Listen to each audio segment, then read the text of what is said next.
Professor Koletsko, I had the privilege to meet you at the European Parliament in the launch event, and thank you for very much for your both presentations. They are full of knowledge, and you're a very distinguished scientist in this area.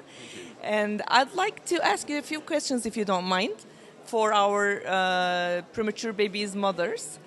Earlier, you mentioned that it is not all about the weight of the baby, but now the parameters have already changed, and I know that Turkish mothers and grandparents are very fond of fat babies. So what would you like to tell them?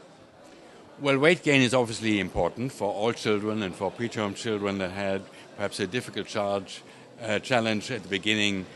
We all look at weight gain, obviously, but I would say bigger is not always better.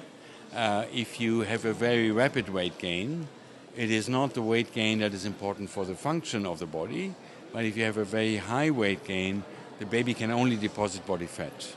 A little bit of body fat is important, but if it's too much body fat, it is risky because too much body fat induces what we call an insulin resistance, so the insulin cannot act appropriately anymore, and it induces metabolic disturbances, and in fact it can make a baby sick long term. So we have babies that are thin but are fat because they have too much percentage of body fat in their body, and that is not a good outcome. And the problem is if we stuff a baby, if we give a baby too much, if we try to add to the feeds some more carbohydrates, some more sugar, some more starch, some more oil, and don't give the right balance with the essential nutrients and the protein, we can get weight gain but not the right weight gain.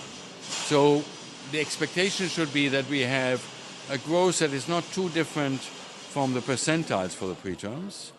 So we should not aim for getting weight up as quickly as possible, get the baby big as possible, but really try to have a growth that is not too different from the percentiles.